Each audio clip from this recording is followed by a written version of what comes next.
والعاقبة للمتقين والصلاة والسلام على سيد المرسلين أما بعد أعوذ بالله من الشيطان الرجيم بسم الله الرحمن الرحيم وقضى ربك ألا تعبدوا إلا إياه بالوالدين إحسانا صدق الله مولانا العظيم وصدق رسوله النبي الأمين الحكيم ونحن على ذلك من الشاهدين والشاكرين والحمد لله رب العالمين غوث اعظم زمانے بے سروس محمد قبلہ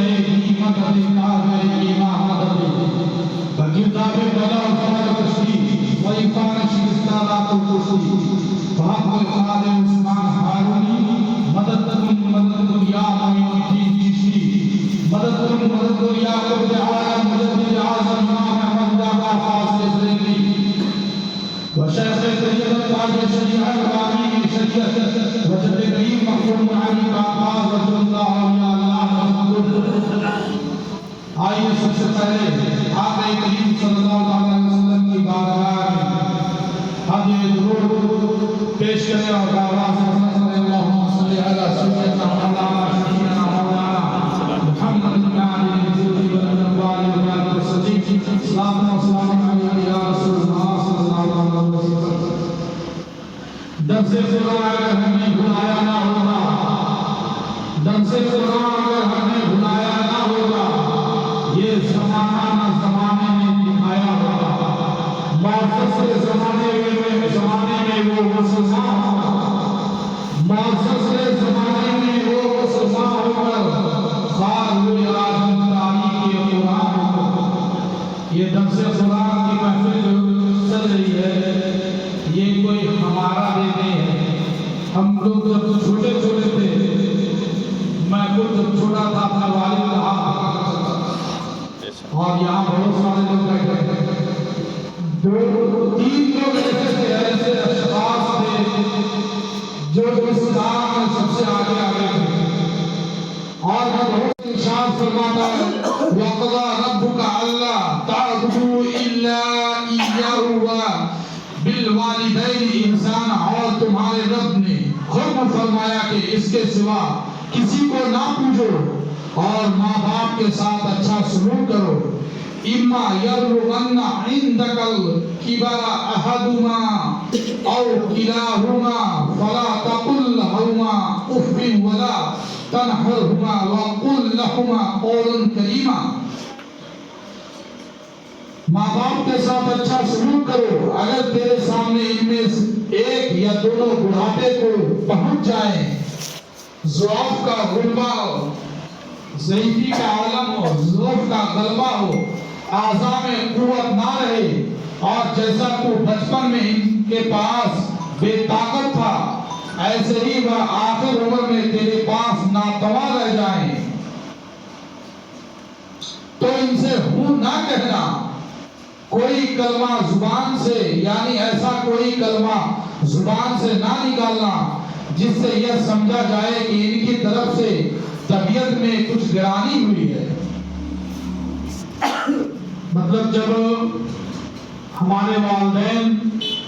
ضعیفی میں آ جائیں بہت بڑھاپے میں اب سکت نہیں کہ وہ چلے پھرے تو اس وقت بہت سے لوگ ہوتا ہے نا ایسا بھی دیکھا گیا ہے کہ ہمارے بزرگوں میں بہت سے کہ بستر پر ہی خانہ پیشاب ہو رہا ہے تو اس وقت کے بارے میں ہے کہ ہوں نہ کرنا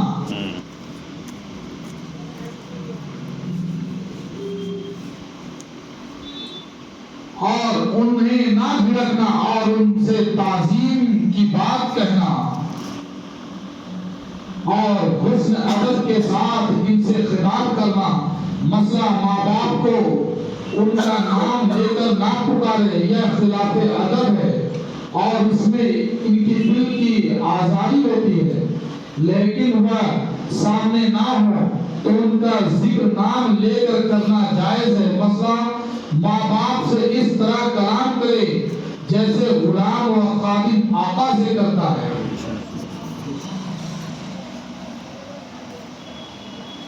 وَاخْفِضْ لَهُمَا جَنَاحَ الذُّلِّ مِنَ الرَّحْمَةِ وَقُلْ رَبِّ ارْحَمْهُمَا كَمَا رَبَّيَانِي صَغِيرًا اور ان کے لیے عاجزی کا بازو بچھا، یعنی بنرمی و تواضع پیش آ اور ان کے ساتھ تھکے وقت میں شفقت و محبت کا برتاؤ کر کہ انہوں نے تیری مجبوری کے وقت تجھے محبت سے پرورش کیا تھا،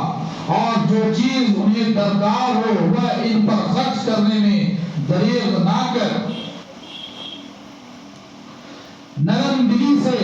اور عرض کر کے اے میرے رب تو ان دونوں پر رحم فرما جیسا کہ ان دونوں نے مجھے چھٹپن میں پالا۔ مدعا یہ ہے کہ دنیا میں بہتر سلوک اور خدمت میں کتنا بھی مبالغہ کیا جائے لیکن والدین کے احسان کا حق اور ادا نہیں ہوتا، اس لیے بندے کو چاہیے کہ بارگاہ الہی میں ان پر فضل وقت رحمت فرمانے کی دعا کرے اور عرض کرے کہ یا رب میری خدمتیں ان کے احسان کی جزا نہیں ہو سکتی، تو ان پر کرم کر کہ ان کے احسان کا بدلہ ہو۔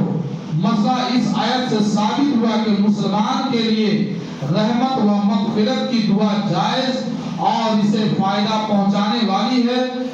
مردوں کو ایصال ثواب میں بھی ان کے لیے دعائے رحمت ہوتی ہے، لہذا اس کے لیے یہ آیت اصل ہے۔ مسئلہ والدین کافر ہوں تو ان کے لیے ہدایت و ایمان کی دعا کرے کہ یہی ان کے حق میں رحمت ہے۔ حدیث شریف میں ہے کہ والدین کی رضا میں اللہ تعالیٰ کی رضا اور ان کی ناراضگی میں اللہ تعالیٰ کی ناراضگی ہے۔ دوسری حدیث میں ہے والدین کا فرما بردار جہنمی نہ ہوگا اور ان کا نافرمان کچھ بھی عمل کرے گرفتار عذاب ہوگا۔ ایک اور حدیث میں ہے سید عالم صلی اللہ علیہ وسلم نے فرمایا والدین کی نافرمانی سے بچو، اس لیے کہ جنت کی خوشبو 1000 برس کی راہ تک آتی ہے اور نافرمان وہ خوشبو نہ پائے گا۔ نہ قاطع رحم، نہ بڑھا زناکار، نہ تکبر سے اپنی 1000 ٹکڑوں سے نیچے لٹکانے والا۔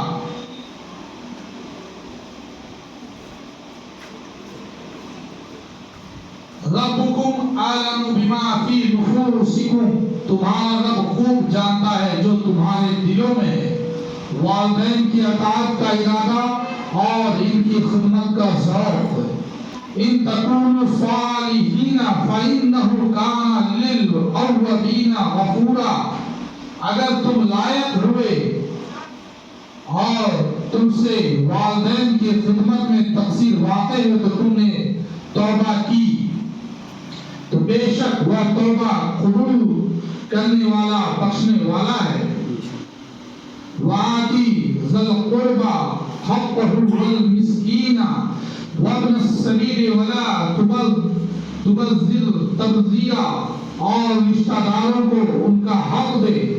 ان کے ساتھ صلہ رحمی کر اور محبت اور میل جول اور خبرگیری اور موقع پر مدد اور حسن معاشرت۔ مسئلہ اگر وہ محارم میں سے ہوں اور محتاج ہو جائیں تو ان کا خرچ اٹھانا یہ بھی ان کا حق ہے اور صاحب استطاعت رشتہ دار پر لازم ہے۔ بعض مفسرین نے اس آیت کی تفسیر میں یہ بھی کہا ہے کہ رشتہ داروں سے سید عالم صلی اللہ علیہ وسلم کے ساتھ قرابت رکھنے والے مراد ہیں اور ان کا حق خمس دینا اور ان کی تعظیم و توقیر بجا لانا، اور مسکین اور مسافر کو تو اس کی راہ اختیار کرنا نہ چاہیے اور فضول نہ اڑانا۔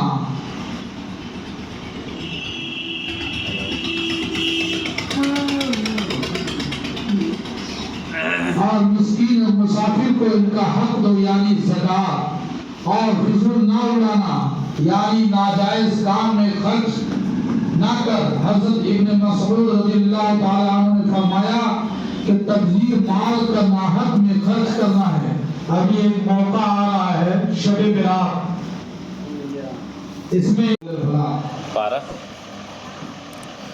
15واں پارہ سورہ بنی اسرائیل 2 رکوع۔